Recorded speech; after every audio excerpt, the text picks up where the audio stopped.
Okay, let's see if I can have your attention. Hi, everybody. Welcome to the cabin. Welcome to Father Matt's farewell party. I'm going to welcome the man of the hour. I don't know where he is. I know he's kind of combing the room here. But I say welcome, Father Matt. Nice to see you. And I welcome Deacon Mike and his wife Elise.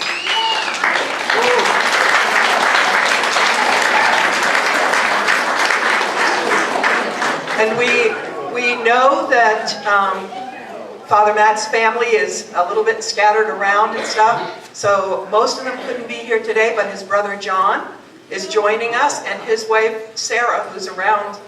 Oh, there she is. So we welcome you too, and thank you for coming to share this day with us.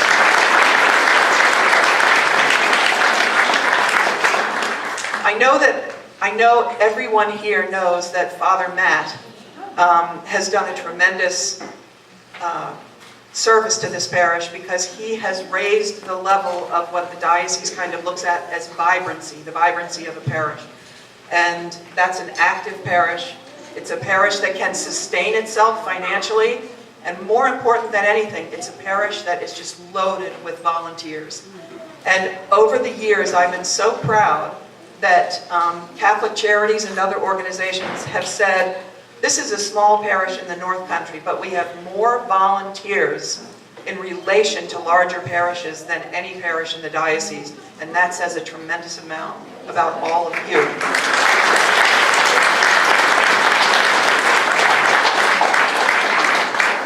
We heard today that, we heard from social media and also through snail mail that we had people who were coming from a distance. So just for the sake, if anyone doesn't know who I am, I'm Kathy Marshall.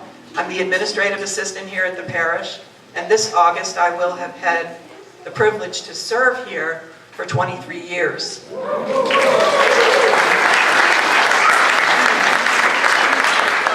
thank you very much, because it comes from my heart. I love everybody. I love you guys. I love this parish. I love my job. And when Father Schultz comes, he will be the 6th pastor that I will serve. And so we'll all get ready for that. So what I thought what I would say today, because I've done a lot of these going away parties, and each one, I keep thinking that it's easy to do, and I've been blessed that we've gotten through it all. For some reason, I'm going to tell you to your face, this one has been very emotional for me. And so I may very well forget everything I wanted to say. And if I get rambling, you all have your permission. It's okay if you look at your watches. I won't be offended, but if you start shaking them like they're not working or they've stopped working, then I'll get upset. But I came to work here, like I said, 23 years ago. And the first thing that happens to you when you go to work in a rectory, you walk in and you have this immediate, like just this real knowledge that you are now an employee of God. and immediately your conscience, it just soars to, high alert. You want to do everything right. You don't want to make any mistakes. And I know that you all know what your conscience is, right? It's that thing that feels really bad when everything else is feeling really good. But it's always on alert, so you have to be careful when you're in the rectory. To me, living my life with a conscience is kind of like driving my car with the brakes on, But anyway, and I'm confessing to you, Father Matt, today that my conscience is not always really good at helping me resist temptation, but I think it's because I'm getting to the age where I never know if some temptations will present themselves to me again. So I'm just letting you know. The other thing that the rectory is full of is, I was just going to say sin. I didn't mean it that way, but the topic of sin. You teach children in faith formation for the sacrament of reconciliation. It removes sin. Parents come in to have a baby baptized. It removes sin. So sin is kind of like a focal point there. And I think today the readings were even about sin. And it usually goes back to Adam and Eve.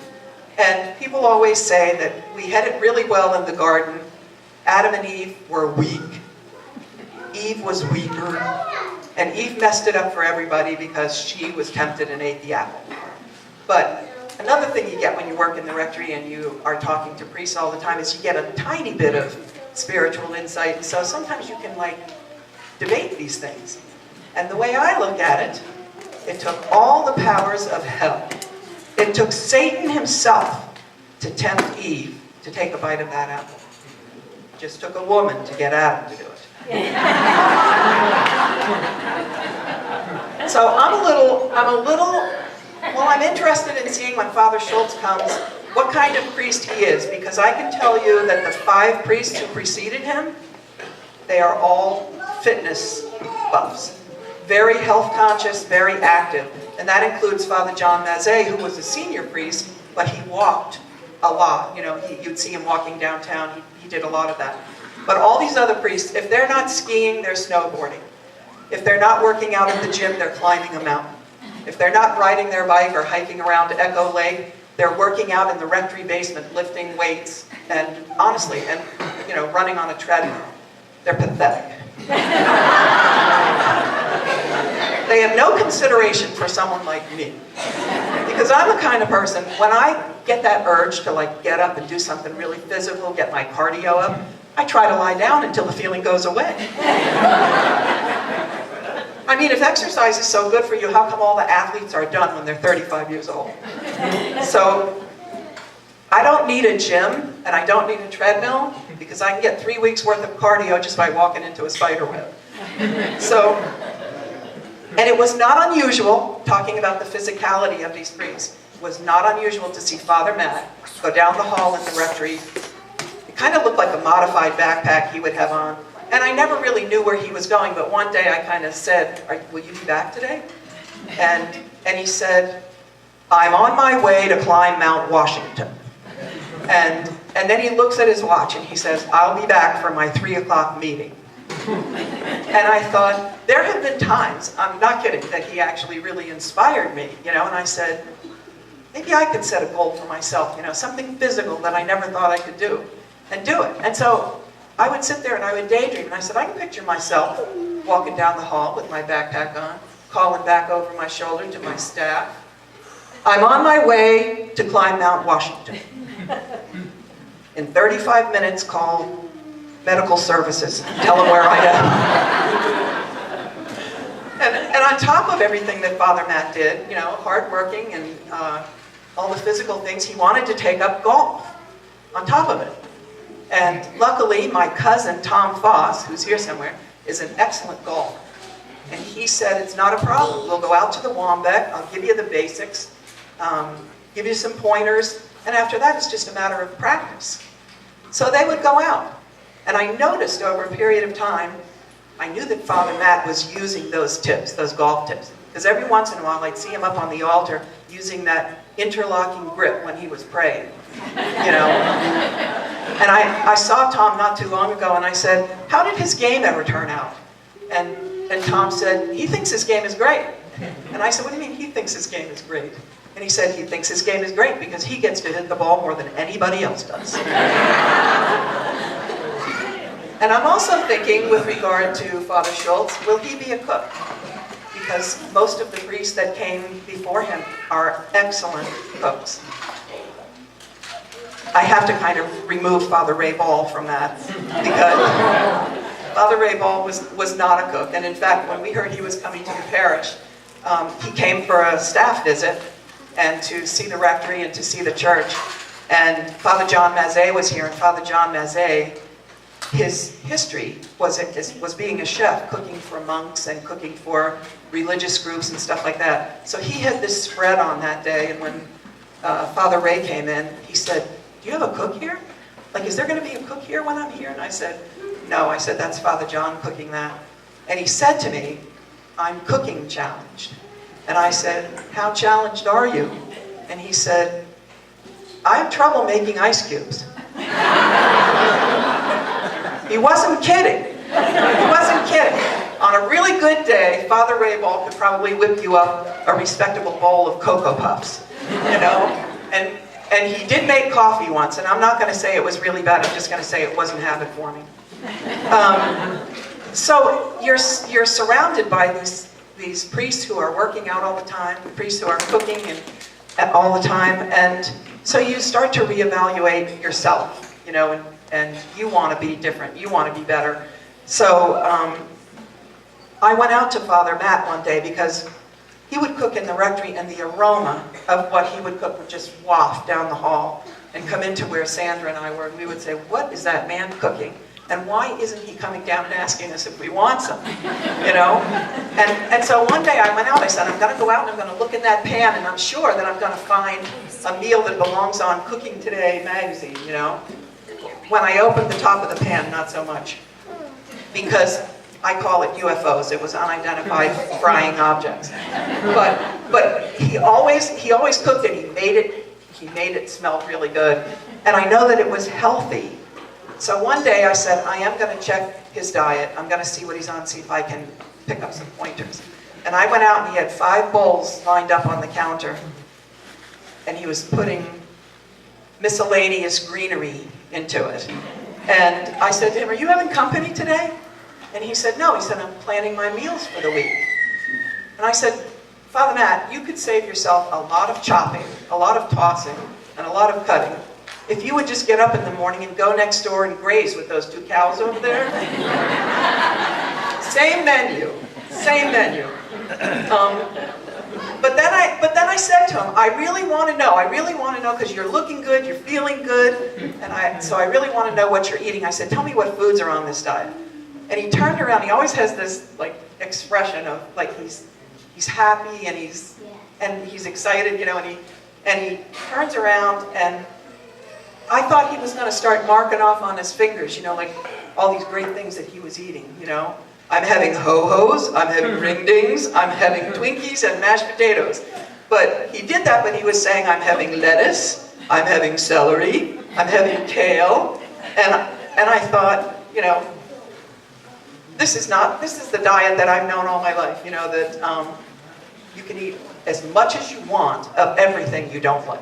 And that's the diet that he was on.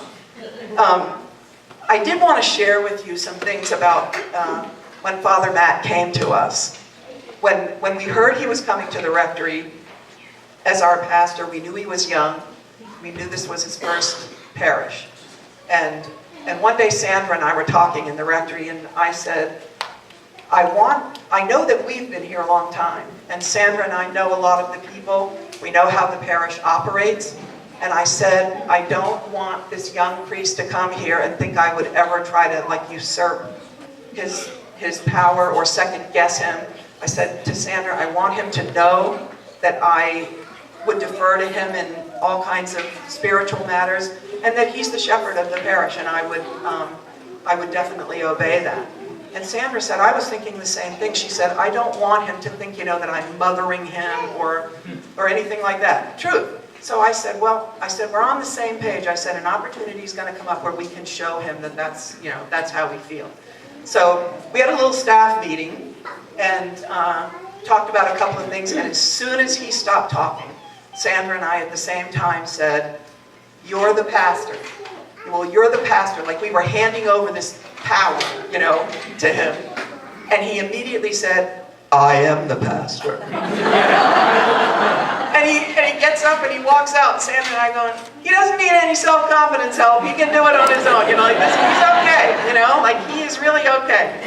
So the other thing is, he's not regimented, but he has a really great willpower. He is very organized, and all of those things serve him well as a pastor. But when he's adhering to his food plan, there is no getting around it. You know, he is adhering to the food plan. So we have a salesperson. He's a sales rep who comes around about 4 times a year, and he brings us these big bags of Lindt chocolate truffles, and we keep them in Sandra's lower right-hand drawer. And Sandra and I use them purely for medicinal purposes. Seriously. When I was on vacation, I got a cryptic message one day on email, and it said, "Rough time at Rectory. This is a 4-Lent day." So I knew that she was stressed out, you know. And one day, she comes in and she says to me, "Have you been in the Lent truffles?" And I said, "No." I said, "I haven't been in them." She said, "Well, some of them are missing." And I said, "Well," and I just thought, we lost count, you know. And so then a couple of days later, she says to me, "Have you been in those Lent truffles?" And I said, "No." I said, "I haven't." She said, "Well, they're missing." And she said, "I haven't done it." And then she comes in one day and she says, "They're gone. They're gone." And I said, "Well, they're gone." And she said, "Kathy, I moved them to a new location. I covered them up with something. I even put a booby trap in there so that if anybody opened the drawer, I would know that somebody opened the drawer." And she said, "Who could it be?" And I said, and it was funny because we'd had a lot of company that week. There had been different meetings in the rectory, even in the evenings. We had families that came, you know, looking for help, some coming to register, and they all brought their kids. And I saw kids climbing up the steps, you know, of the rectory, and I stopped to place that fight in the dining room between two of them. And I said to Sandra, you know, I'm getting a little nervous because maybe we're going to have to lock the office if people can just come in here and get into any drawer they want to. And I said, "I have a meeting with Father Matt," so I said, "I'll tell him what's going on." So I went in and I had my meeting with Father Matt, and at the end of it I said, "We're having a little problem in the office." And he said, "With what?" And I said, "With chocolate truffles." And I said, "They seem to be missing." And he said, "I had some." And I said, "Well, that's okay. You know, if you had, that's okay." But I said, "You know, like now they're gone." And he said, "I had some chocolate truffles." And I said, "Father Matt, Sandra moved them, covered them, and set a booby trap there so that she would know if somebody got in there." And he said, "Kathy, I found them, I uncovered them, and I saw the booby trap, and I dismantled it, and I took the truffles." So I'm not saying that Father Matt would go so far as to sell an indulgence. But his weakness are those Lent truffles there. And so if you ply him with those, you could get a get out of hell free pass. You know, that's the way I'm looking at it. But anyway, I have to say this. You know, I've done this for a lot of years. You know, I was a professional singer in New York for 17 years. I was a public speaker for a long time. I have never been afraid to get up in front of a group and speak. But for some reason, this time, I was telling everybody that I knew here, I said, this is the hardest thing that I've ever had to do. Because everything seemed so emotional this time. And I'm not going to get emotional, but you know, my father used to say to me, "Why do you get so nervous when you're getting up there in front of people from the parish?" He said, "Gosh, in your job, you've probably seen every one of them." And I said, "That's true, but they never show up all at the same time." So, you know, it's a little intimidating. And then working through today, you know, and wanting everything to be right, I was afraid I would forget everything. So the only thing I'm going to say right now, on a personal note, is I had an epiphany while I worked for you, Father Matt. This was a personal epiphany. And because I discovered that there is nothing more annoying than debating with a man who knows what he's talking about.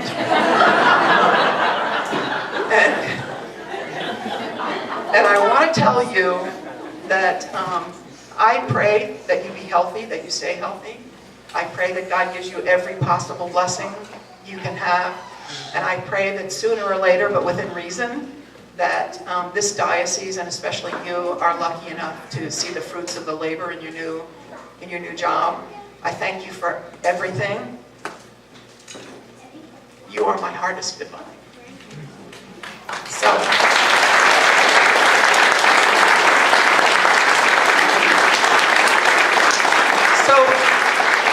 we're going to move along, and I'm going to introduce some of the staff members in the rectory who are going to just pay a little tribute to you. This is the rectory choir, and so if Sue could come up and Jeannie could come up. I don't see Jeannie. I don't know where she is. Oh, there she is. And Sandra, and I will let you carry on.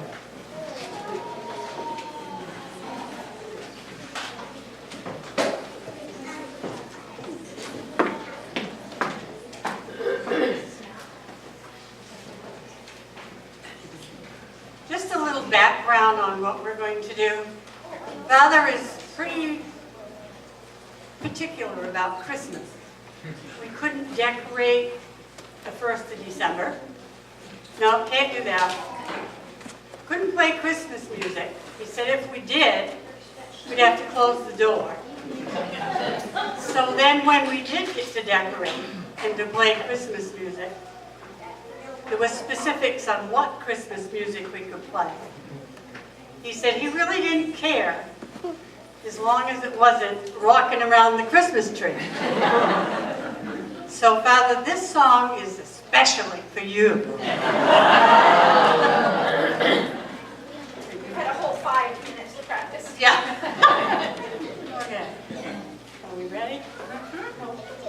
Are we ready now? Okay. 1, 2, 3. Rocking around the rectory is usually lots of fun. Telephone rings, doorbell dings, we'll never get work done. Come to me, the bulletin's late. Oh good, the counters are done. Rocking around the rectory is usually lots of fun. Then one day Father strolled across the hall to say, ladies, day-to-day decisions are going to be up to you. I'm being taken away. What? Decisions? Who? You! Rocking around the rectory, oops, a new plan needs to be made. A party to be planned, and learning from the new man, so many things to do. But Father, before you go, we have some words for you. Rocking around the rectory just won't be the same without you. We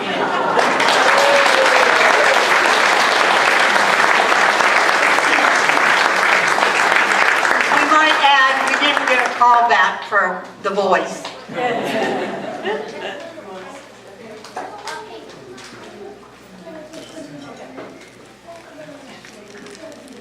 I want to thank every one of you for kind of working with us on the slide during the preparations for this party.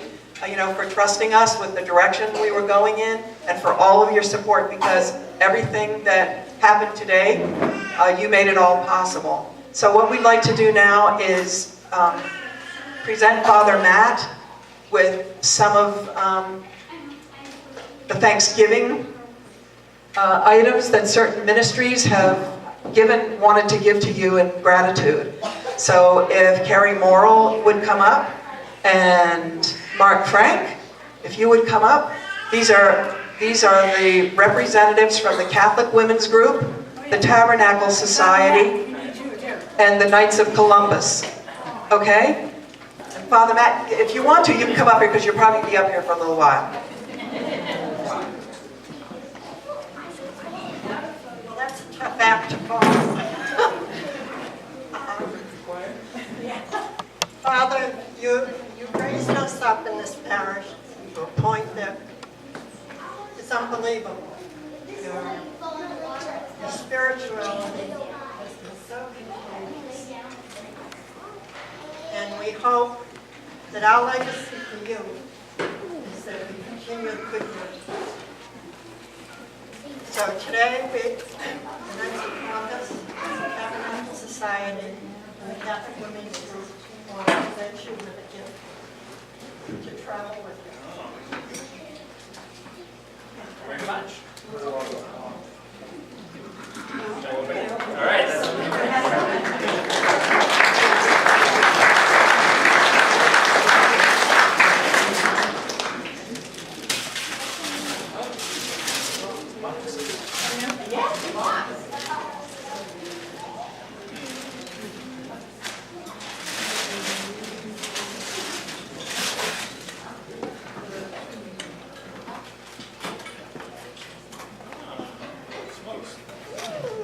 Briefcase full of money. This is a traveling mass kit. This is a traveling mass kit, which is a perfect gift for me. I'm going to be traveling all over the state. So thank you very much.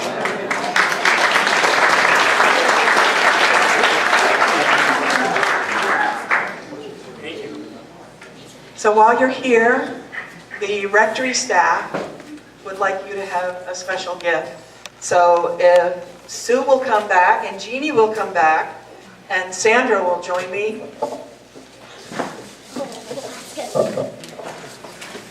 Yes.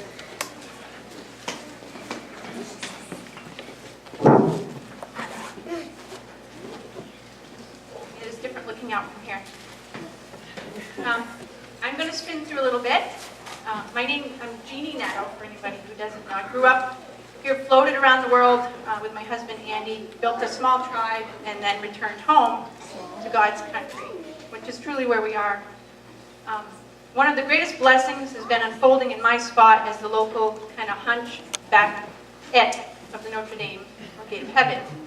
I float between the church and the rectory, kind of picking up pieces and trying to keep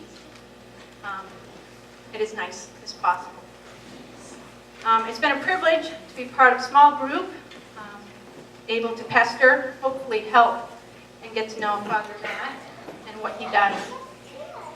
I had a joke to share, but after calling Kathy, I decided to chuck that. It wasn't going to go as well. It's not my talent.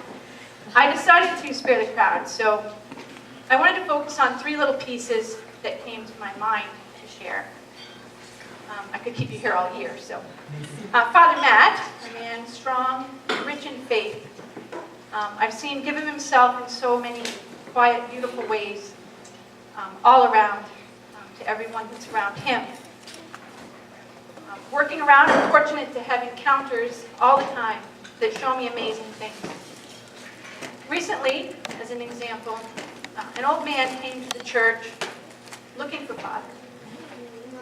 I finally approached him and I asked if I could help him because he looked a little distraught. In turn, he let his story and tears flow as he shared his photo of his wife in their younger years.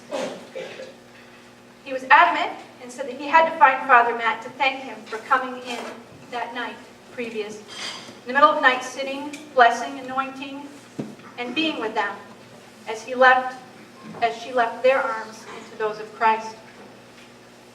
As I held him crying, my heart, some tears too, but my heart filled with appreciation, simple appreciation for the fact that so many moments Father has done this, like Christ would do for each of us.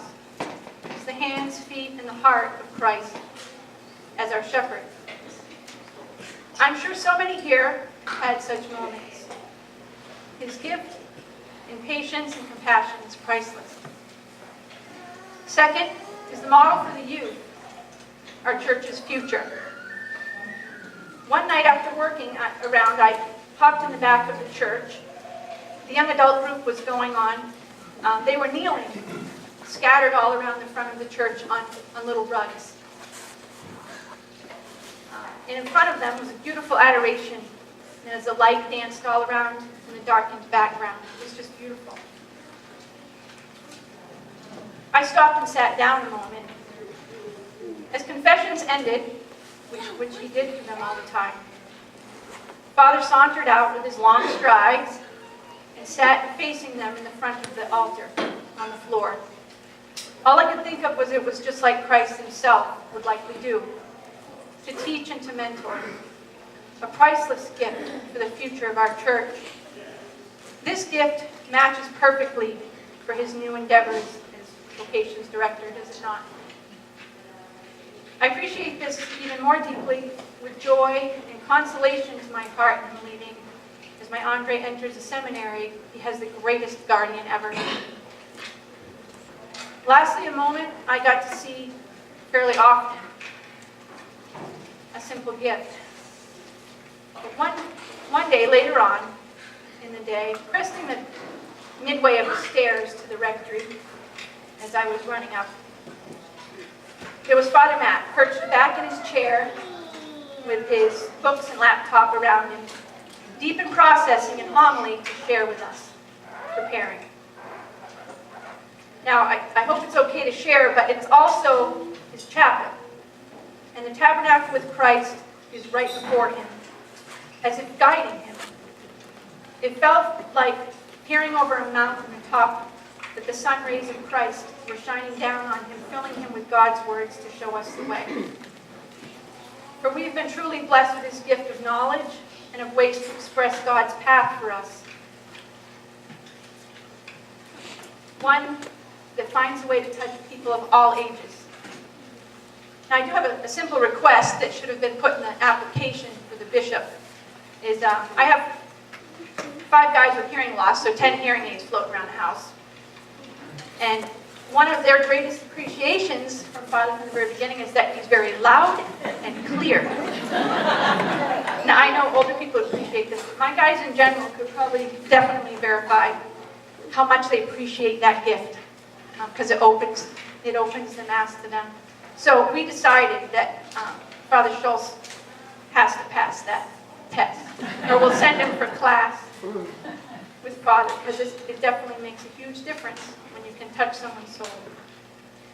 I'm truly full of joy for our Father and the Church that Father Matt has this opportunity to share his gifts to build our church further in his new job. My Evie, who thinks she's the queen, and also believes God is hers, expressed to me one day in the car, just randomly singing along out of the blue. She said, "Yep, Father Matt listened to God, and he let him make him a priest." Says, "Now, Father Matt's going out to help make and find other priests for him."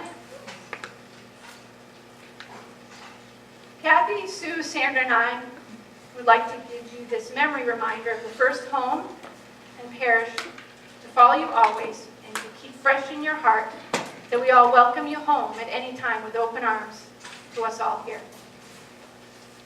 To thank you for all that you've done, will do, and truly are, that we love you.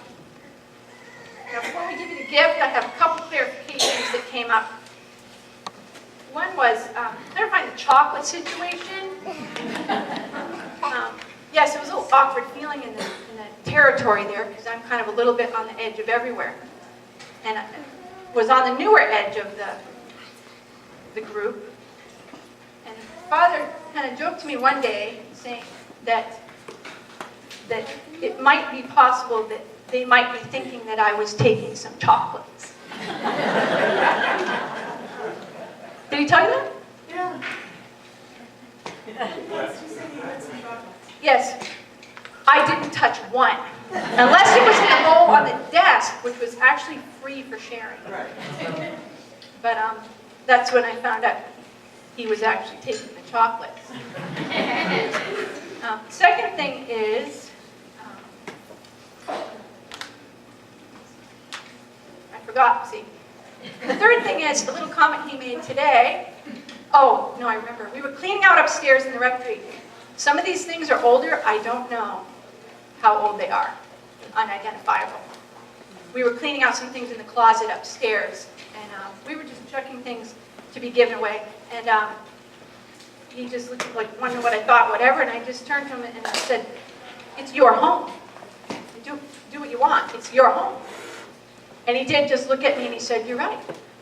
It is my home." So it was really great to always see that. And that leads to the other part, was the striking leadership ability to be able to be strong. Kind, compassionate, patient, but yet strong and unwavering. Now, you said something this morning about Yanni, the blue dress and all that. Now, actually, I don't know what either of those are, but the way you said it made me think was because this shirt reminded me of it, that the ladies so kindly got for Christmas. Yes, I went and stole it. I borrowed it. How appropriate this was.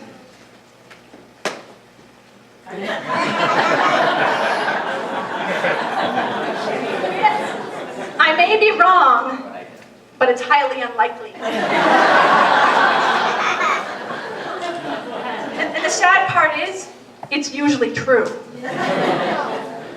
So we're very thankful to have a good shepherd, and this is the most valuable gift our parish could have. So we pray for Father Schultz too, and hope that there's no doubt that our church is going to just keep going. So this is from us. Thank you.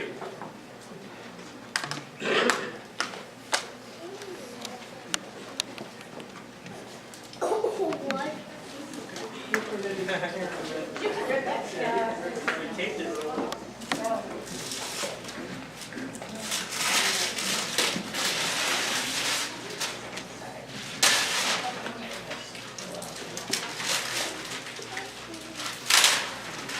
And Bill Rutherford helped us out with this. Thank you. 5 churches. Very nice.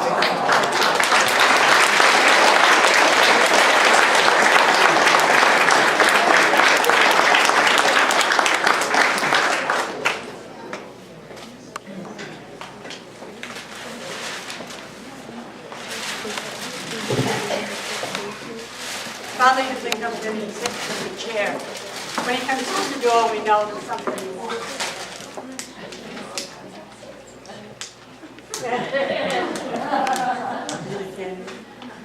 So I have been teasing him forever.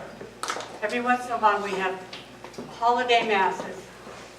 And out to Jefferson, it's always at either 7 o'clock in the morning or 9 o'clock at night. So I said, just once, can we switch with Whitefield? He's sitting there going, thought about it. No. No matter what I ask him, he'll say, thought about it. No.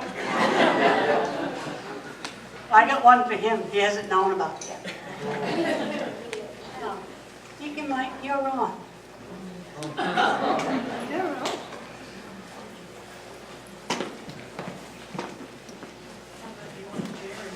Yeah. Sit down for me.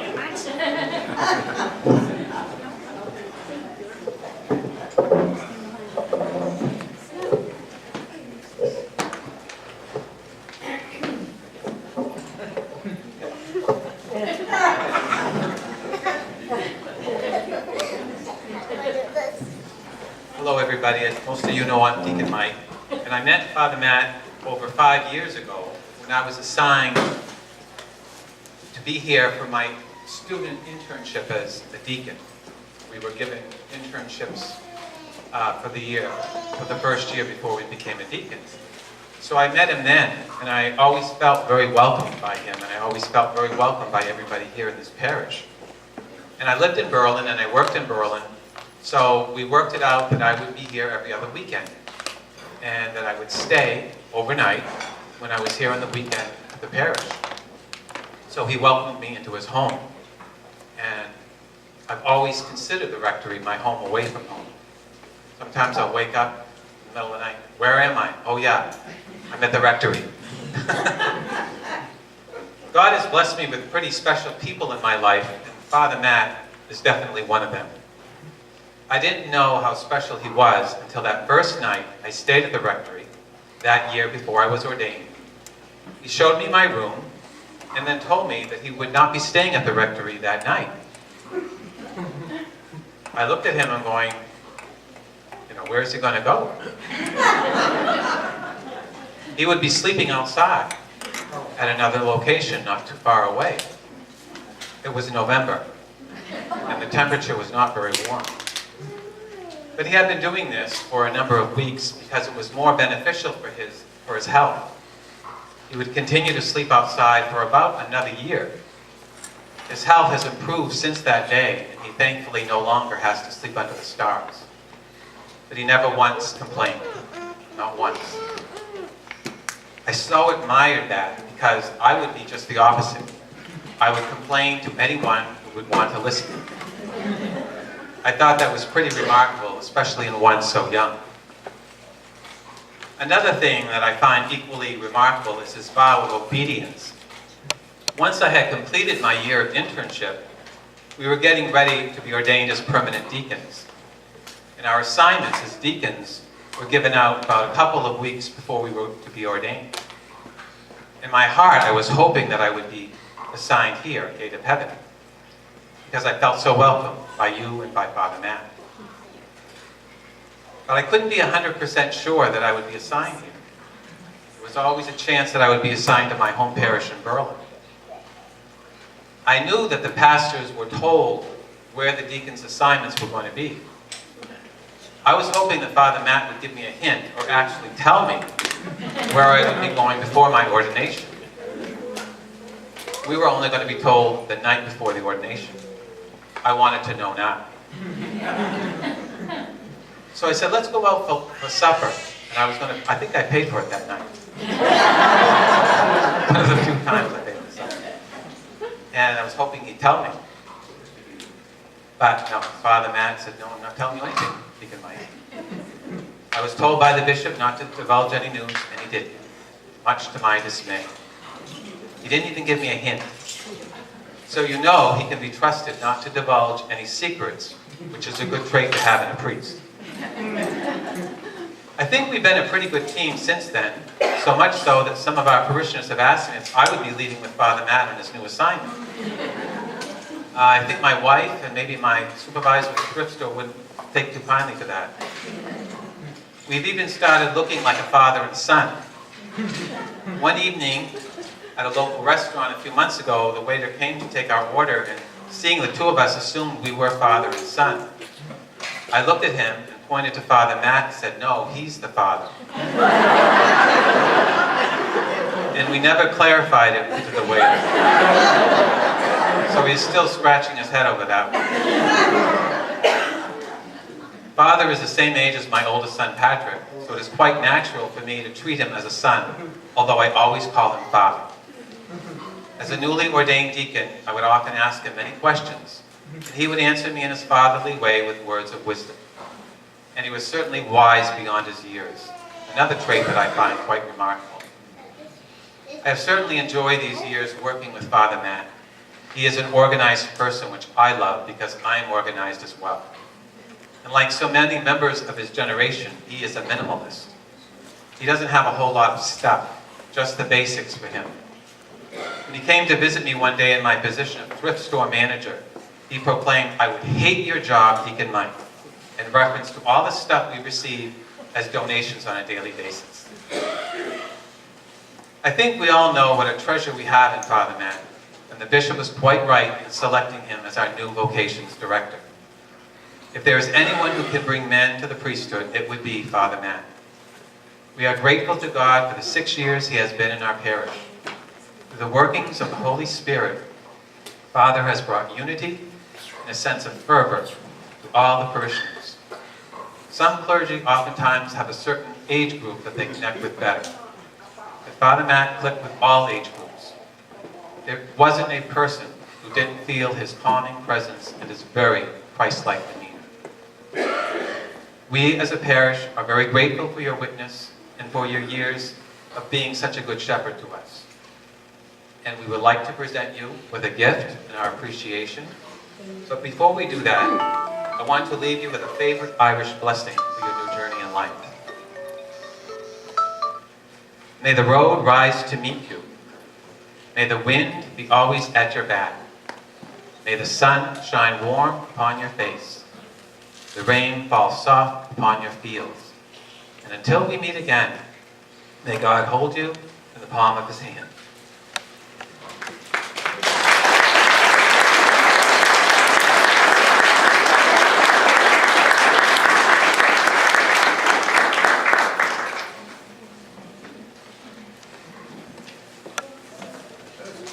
Chocolate. Oh, nice.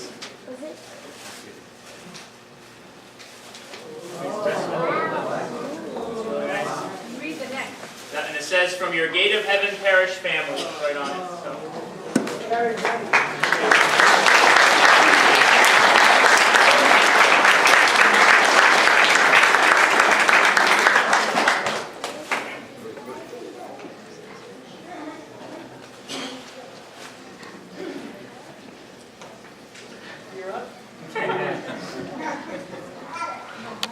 Thank you, everyone, very much. When I arrived here 6 years ago, I was really nervous about this job. I was only 29 years old. I had been a priest for 3 years. I had a wonderful first 3 years of priesthood in Laconia with a great, great mentor, Father Mark Druin. And he taught me so much about how to be a pastor, how to be a priest. And so I had some really good experiences and had certainly my family background and my education and a lot of good experiences in my life, but still I had never been a pastor. I didn't know anything about fixing buildings. I had never picked up a hammer in my life, and all of a sudden I was told, you have 7 buildings to take care of, 4 cemeteries. I didn't know anything about, music, playing instruments or anything like that. I could sing, but I don't play any instruments, so it couldn't help out there. There's a whole lot of things I had to learn very quickly on this job. But the secret, I would say, to my success is all of you. That all of you said yes when I asked. I didn't know how to fix a building, but I said, could you fix this? And then you would say yes. I don't know how to provide music, but could you do yes? And it was your yeses that made such a difference here. I'm very good, that is my gift, at inviting people and asking people. It takes the people, too, to say yes. And so I will always remember my 6 years here as 6 of the happiest years of my life. I've loved the North Country. I would very much like to come back here someday to live again and be a priest again, because it is a beautiful, beautiful area with a lot of really good people and good community.